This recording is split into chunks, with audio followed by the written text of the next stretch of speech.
Hi, and welcome to the presentation titled, Can You Be Okay Even When You're Not Okay? And Should You Be? And the reason I wanted to do this presentation, and I actually had recently done it um, at a leadership summit that I had done regarding a lot of you're hearing it a lot now is it's okay to not be okay.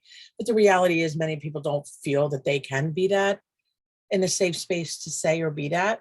Um, I have been very firm in as I've grown through my life, I'm 50 now, that it is okay to cry. It is okay to be vulnerable. And if people want to take it however they want to, and they make the mistake, as they always say, of seeing that as weakness or whatever, they're going to be the ones that find out really quick that's not the case. So I wanted to do this presentation just to go over some key parts that are all in this process of being okay, not okay, how to handle it, and maybe getting some tips or things out there that maybe helps you to kind of grow through all of this and have better days versus not so much better. So I'm Jen, also Jennifer Hargraves, Dr. Jen. I like Dr. J personally, I think it's fun, but President and CEO, JLH Enterprises. This is actually a lot of passion to me with doing this business. It's been in fruition for many years, and this is a big part of the why, because a lot of people walk around not okay when they could be okay. The learning outcomes for today, we're going to look at self-awareness and mindfulness, and those are very big proponents, especially as the growth mindset as well. And then we're going to talk about ways to integrate that into your day-to-day life and how it'll impact and improve. And I think it's going to be very self-explanatory as to why it's impactful to your personal and professional life. But a lot of this is very intentional work. And if you're not willing to be intentional, it's not going to do you much good. So starting off right off the bat, what is self-awareness? It sounds pretty straightforward, right? And it is. I mean, it's really how you see your values, passions, and aspirations. And I want to clarify, that's you, self, that's you. It's not how whoever this person is or that. So this is that deep dive into, are they really your feelings, or how are you looking at things? And then it's also how well they're going to fit into your environment and reaction. So one of the things when we went into nursing school, and I think those that even go into any type of mental health counseling, you have to be very self-aware. And that's one of the big things that they will bring out right away is you have to know where you stand and who you are. And that's not to tussle, that's not to go throwing hands at people, but it's so that when you go into care for someone that may have objecting views of yours, how you handle your reaction and response, and how you stay strong in your place without it being an effective way to do your job. If you knew or have an idea that it's going to impact you in the job that you maybe do, it obviously may need to be reevaluated on what you want to do for employment. Mindfulness is exactly what it says. You are putting yourself at that moment, so whole self, completely. You're not going to let yourself, and this is hard. I don't know if many of you are like me, but I can do 5 thoughts in one sitting and not even, I could be talking to you and I won't hear you. How many times have you been in a conversation and you say what 15 times because you're all over the place? Mindfulness is literally the intention of whatever's happening in that very moment, you are staying in that moment. And in nursing, this can be complicated too, because we got to be careful about when we use the word multitasking, because we are really not doing that well. We're taking away attention from other things to do multiple things in a less than adequate way, or at least by our presentation. So be mindful of that. So as a nurse, when you're in the room taking care of this patient, you don't want your mind on the next patient that you've got to care for. You need to strategically stay with your patient in that moment. I use nursing as my example, but truly, even in retail, if you're helping somebody with their outfit, to give them that full moment, moment, you need to be present at all times. Especially, this is how you maintain your emotions and you keep it in check, because you're reading it as it's happening. Some of the benefits to your self-awareness, well, it's going to improve your skills. I mean, if you recognize what you do well and you own that, and then you look to what you can improve on, how can you go wrong with that, correct? It's also this ownership that's hard. So being self-aware is also accepting some maybe things you don't really necessarily want to own. Because again, once you own things, you own it. right? You have to take accountability to it. And then you're going to raise in happiness, because once you've aligned your ideas with your actions, meaning everything is in tow, you're genuinely doing things in a way that is for you the best, you're obviously going to be happy. You strengthen your relationships because you're managing your emotions more appropriately. Especially there may be people that you have a trigger to. Once in self, you know that, and you know what those triggers are, you will be able to better prepare and how you will adapt or handle that situation when you're dealing with those people. And then it's going to increase your work motivation. Now, I could go back and forth on this one, but I do believe there's a part to this, even if it means that it helps you make the awareness that you shouldn't be in that job anymore. That's still a positive, right? It's going to motivate you to go chase your dreams, your passions, and what fuels it, right? We do a lot of things sometimes because we think it's the right thing to do, but it may not necessarily be the best thing to do. Benefits in mindfulness, a lot of it goes hand in hand, and that's what you'll see here. In enhanced productivity. Why? Because you're getting things done, and you're not like, I tend to have a bad habit, bad or good, whatever. But for me, I'll start something and then I'll be like, oh, I'm going to move on to something else. Didn't finish that one. I'll get back to it later. But if you can stay focused and you can get things done, you will get things done quicker and you'll get through more projects cleaner. Improved creativity because you're staying there, you're ruminating, you're getting things, the juices flowing. Emotional intelligence, right? If you're staying in there, you're helping to really get to the whole benefit of what's happening in that situation and learning more about how you're going to handle your emotions, like we were talking about with the triggers, or how you're going to speak to your son instead of coming home because you've had a bad day at work or you're stressed and yelling. You learn to manage those things better because you're mindful in that moment. Work is not coming with you in the door. And then you're going to make better decisions. Now, recognizing self-awareness. This is where you have to be realistic and honest and identify your strengths and weaknesses and navigate through the emotions around them. Now, recognizing the why you're anxious and frustrated, it's going to help you get better coping strategies that are healthier, okay? Put the wine glass down. I see you. I'm kidding. Nothing wrong with a little libation from time to time. And then reconciling them into big emotions. So how do you do this safely, right? And what I would caution everybody to do in this situation is it's good to ask your peers. But this is a time when, like for me, I feel like the coaching part is really significant because friends mean well, but their behavior may be aligned with maybe some of your not so, you're positive or you're not so strong, and they're not going to necessarily give you the most honest. And then you have people that throw off the mouth to try to tell you that may not be healthy. So I would just caution you that as you're on this journey of self-awareness, that you are in some type of counseling, or you're working with a coach, or you're talking with somebody that genuinely, has your best interest and will be able to be honest with you in a way that you hear and can be motivated to help transition and how you're going to respond. Now I'm getting on my soapbox. Mindfulness and being present. Again, we talked about the multitasking, and I'm guilty of this. This is still a work in progress for me because I tend to want to get all over, and I don't know if anymore you're seeing a lot of uprise with the diagnosing of ADHD with adults. Okay, there's a lot of, and it can be actually, and depending on what you're doing, it can be beneficial, but for all intent purposes with mindfulness, avoid that multitasking, okay? Even as tempting as it is. Get in touch with your senses. I think we talked about the emotional responses or the reactions you're having. There are people that for me, I will just lose in my mess, and I need to remember to reel it in. And that gives people more power than they need. And you need to take back your power and get better control about how you're responding to your environment and to the people around you.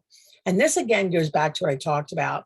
You can only fight so long to stay someplace that you've outgrown, or that maybe it's time to have that hard conversation. Things are going to be hard, but that's not a reason that you suffer or you make other people suffer, right? And then veer away from distraction. This is a hard one, especially in my healthcare, retail. I think anybody in households with kids, but this is also where we talk about intentional. And I think we also have a hard time allowing ourselves or giving permission for us to take care of ourselves. You need to take the 10-minute downtime, moms. You need to take the 10-minute downtime. I used to be a smoker many years ago. I use this as my example. And I remember the non-smokers would get so bitter about, well, look, I guess you can very well walk off too and take a 10-minute break, just like every smoker.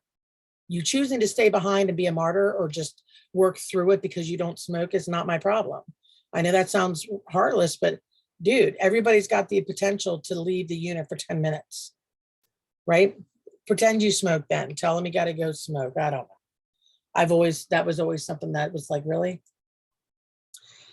And the effects, decrease stress. Now think about this. I know you're thinking, well, why? Well, if you're intentional, you're staying in every moment as it happens, and you're not flooding yourself with all of these extra ancillary thoughts and things that are happening, and you intentionally stay in each moment as it's happening. Guess what? You're not bringing in any additional factors for stress, right? Your attention span is going to obviously increase. And imagine the job burnout would decrease because you're not overstressing yourself with all these other need to do things that a lot of times we create for ourselves when there's other people that could be very well capable of helping us to do them. And I just love this picture. I don't know why, but the whole like, hey, look at us, we're in jeans and we're happy people working here at this job. And I brought in the employee piece because this is when we talk about professional and personal. It all comes together. Employees will exhibit less depressive symptoms. Employees are happier. Employees are more efficient.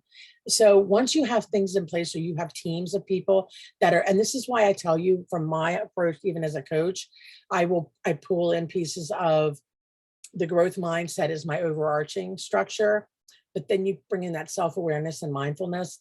It's a game changer.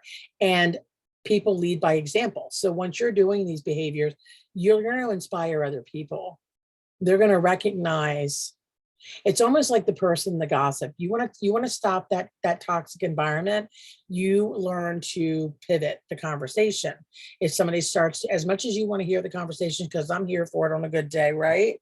But you have to stop that. You have to start learning to transition it, keep it out of the workplace. And I used to always tell my new nursing students that did an extern program with us, don't feed the monkeys at the zoo. If they come up to you and they start, oh, so-and-so, did you see how she's, blah, blah, blah. And then you could just come back with her, letting them know, hey, you know what, her hair looks really good today.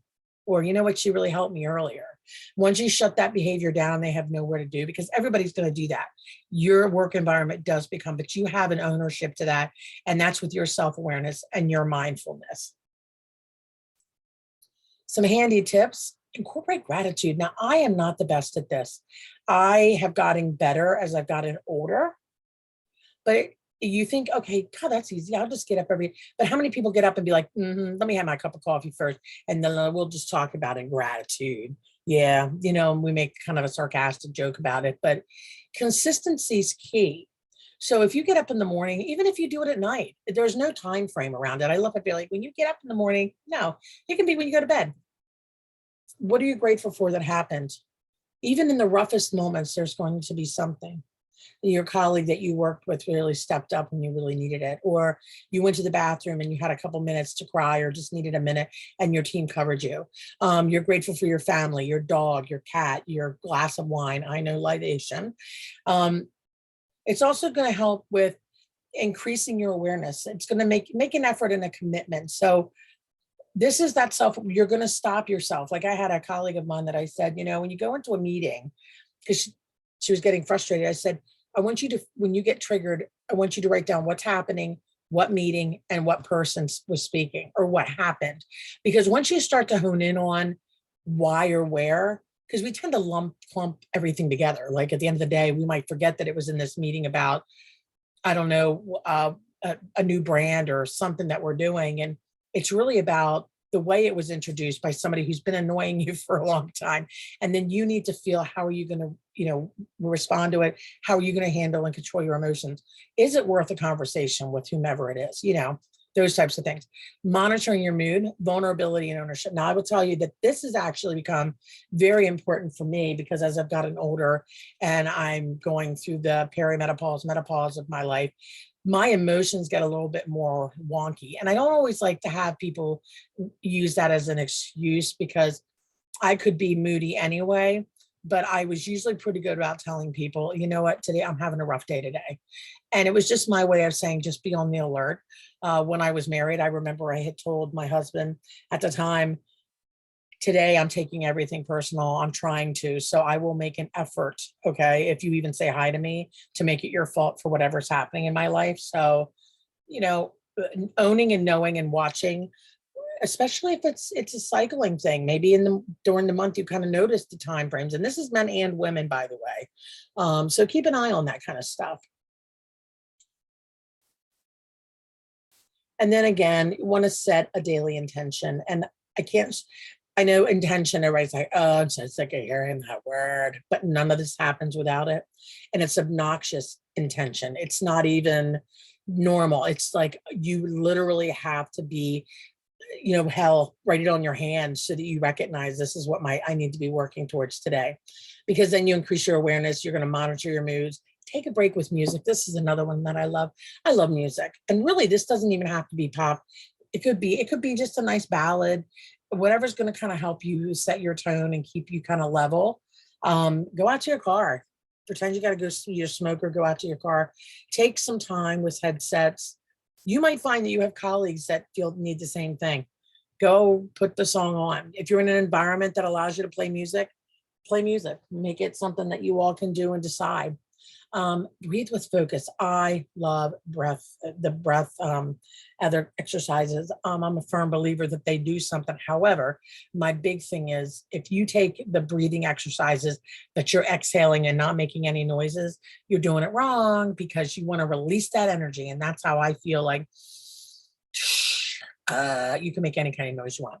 I actually had a trainer who's amazing, Sasha, SW Studios, and she did fire breathing with me, which was amazing. I have asthma, and it just really helped to strengthen my core, and it also helped with my getting my breathing better regulated. So, some food for thought on that. And then engaging in handwork. Now, I took this and I saw the pottery bowl. I thought, okay, but really this could be almost anything. I think anything, even if you read a book and you're turning a page, but sewing, drawing, journaling, things of that nature that maybe can't, because what it does is it causes kind of you to redirect some of your focus into something else. And you have to focus when you're using your hands and you're working on things. You could be cooking, you could do anything. So the mind's just like a muscle. I loved this quote. And the more you exercise it, the stronger it gets. And you'll hear all the time muscle memory. It kind of pinged my nerve a little bit. I heard it so much for a while there, but it's going to get stronger. I mean, you'll see a lot now with dementia, Alzheimer's. You're seeing a lot of these activities and games that they're doing to kind of keep them, focused and agile with their thought thinking and working on puzzles. So just remember that when we talk intentional, it is always going to be work. But if you keep using and keep working it, the muscle gets stronger, and then it becomes a habit. And again, positive outcomes. Now, growth mindset, I'm going to touch on in another slide, because again, I've told you that's kind of my overarching structure for my business. Optimism. Now, I can tell you that over the years, especially if you've been doing a job for many years, I can say 20 years in nursing, you will start to realize you have a lot of emotions, and how do you deal with them, especially with right now with everything that's happened with COVID, the shift, in the bedside and healthcare right now. How do you kind of bring yourself back to some form of an optimism? Well, you get more self-aware.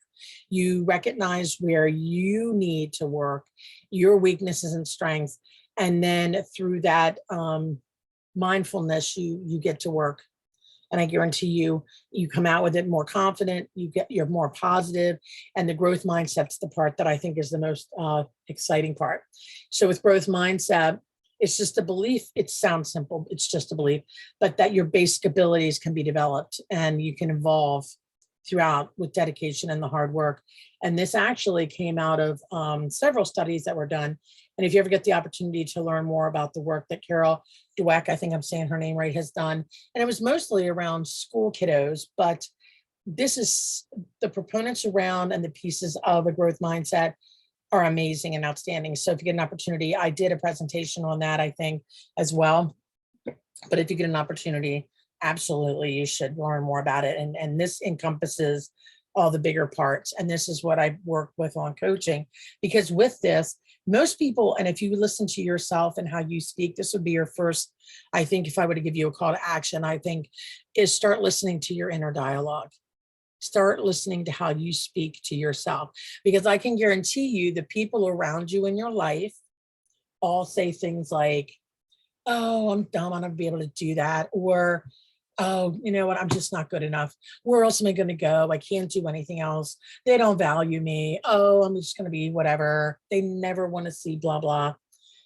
Well, that's a fixed mindset. That's a mindset of, I'm not going to be able to do anything better. When in reality, in a growth mindset, too bad, too sad, you're lost. I'm going to improve. What's my next challenge? I'm going to take it and I'm going to do it. Now, I don't care how old I am. I'm going to make it happen. I know my worth. I know my value. So please remember growth mindset. And if you want to work with me on that, I guarantee you, it will make a difference. It'll make a huge impact. And you will soar. And then you're going to also change the mindset of a no to a not yet.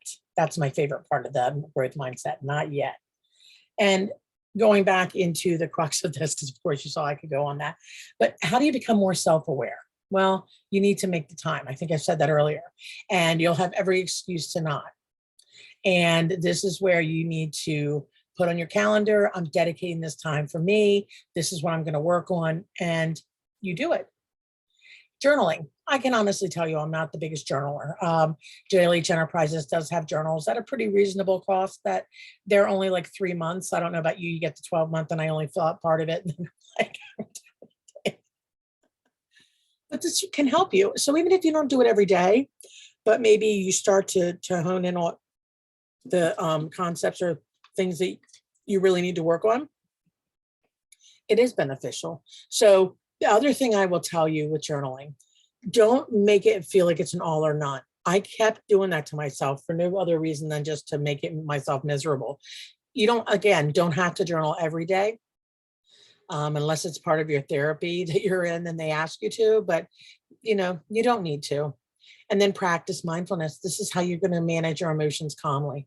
Self-awareness, that's why I brought in mindfulness, because it's hard work. The hardest thing you'll ever do is have to do some acknowledgement, and maybe of some things in the past that you didn't want to have to. It's almost like when they go through AA, and a lot of it is, some of those steps is hard because you have to go back and make amends, and you have to start acknowledging your poor behavior. I acknowledged that I was quite a mean girl back in the day, more so than I care to admit. People probably wouldn't have, they've been like, really? And like, yeah, true story. So it's a hard thing, but it's the most amazing thing, and it's very freeing. So in order to cultivate it, you're going to have to ask for feedback. And I can also tell you, I will avoid it at times when I have to also gauge where I'm ready to accept it, because if you're not ready to, it can be hard. And then journaling, we talked about it again. Be honest in your journal. That's your journal. It's safe. It should be your safe space anyway. So you can keep track. And like I said to my friend, write down the moments that you feel triggered.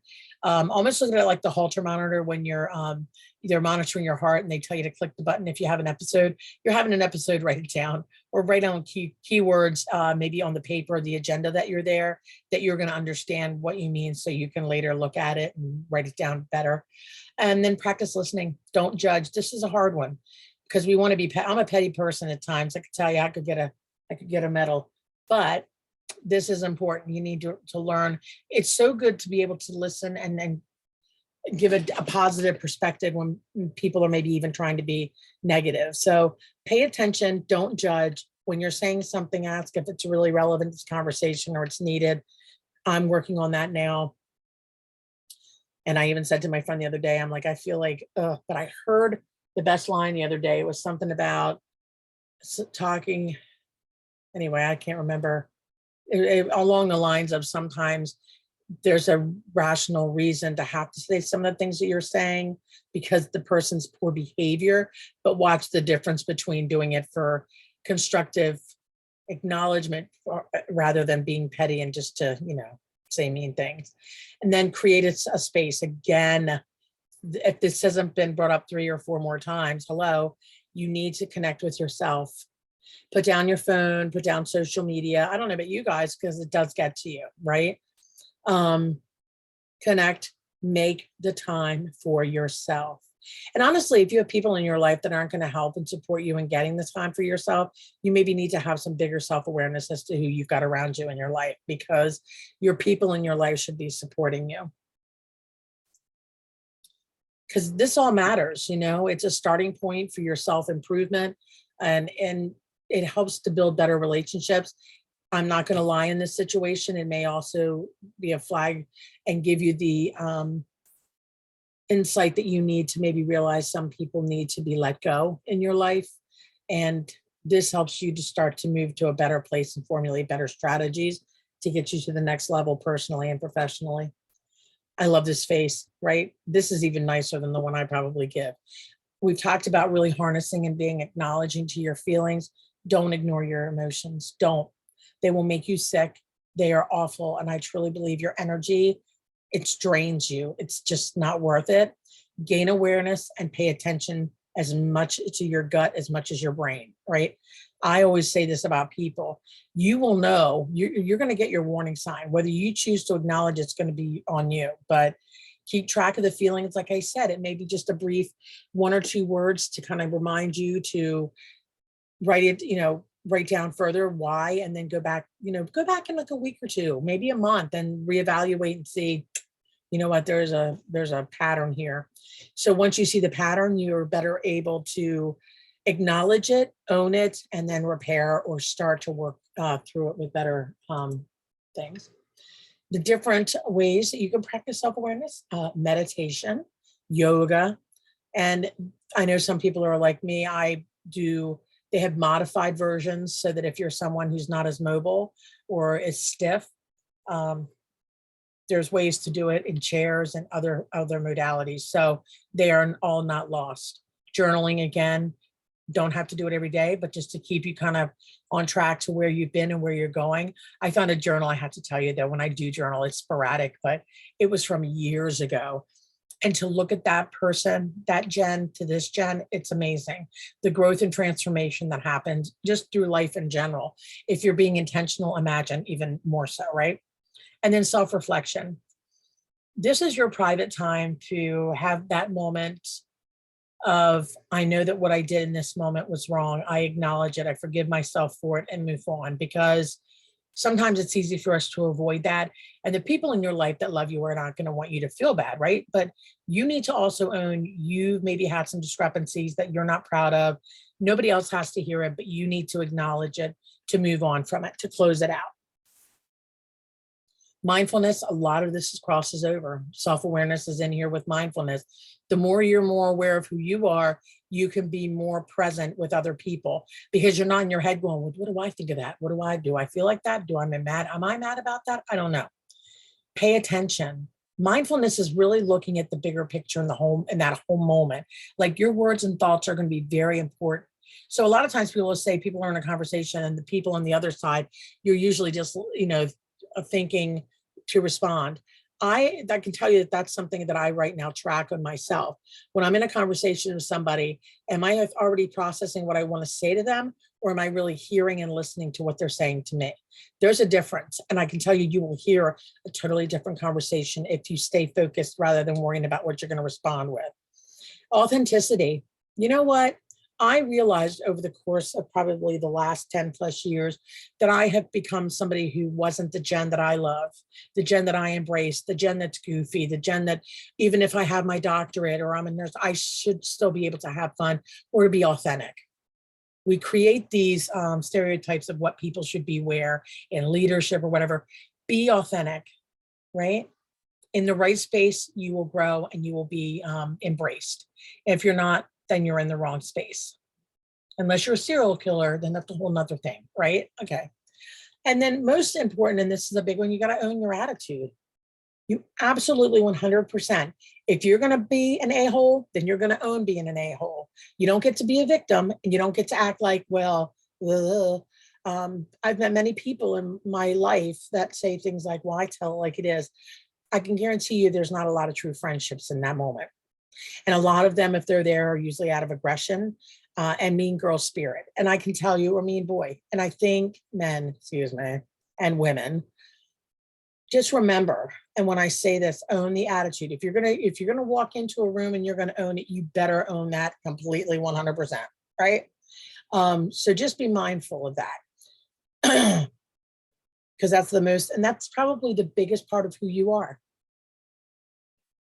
And then again, I already had a small call to action, but this is your opportunity. What's going to be your takeaway from listening to this presentation? Because it's high level, there's so many little moving parts to it. What's one thing that you can do to start being more diligent with your self-awareness? Because I'm sure there's somebody listening going, oh, I know myself. I guarantee you've got some blind spots. So where do you start to look? Where do you start to grow? And again, I hope maybe this has even motivated you to say, you know what? I need to have somebody outside of everybody that's external from my circle that can help me. And that's where me as a coach comes in, to help you hear maybe the things you're saying that you don't say out loud. We tend to not want to put our dreams, our aspirations, our fears out into the universe because then we have to own them, and they're scary things. But I'm here to help you not have the scaries, right? So again, I hope that this was helpful, and I hope you enjoyed it. And again, I thank all of you for being here and listening. And JLH will be Enterprises has a list through 2022 of webinars that are coming up. Some of them are for 15, some of them are free. And I am looking hopefully to get some continuing nursing. And again, I thank you.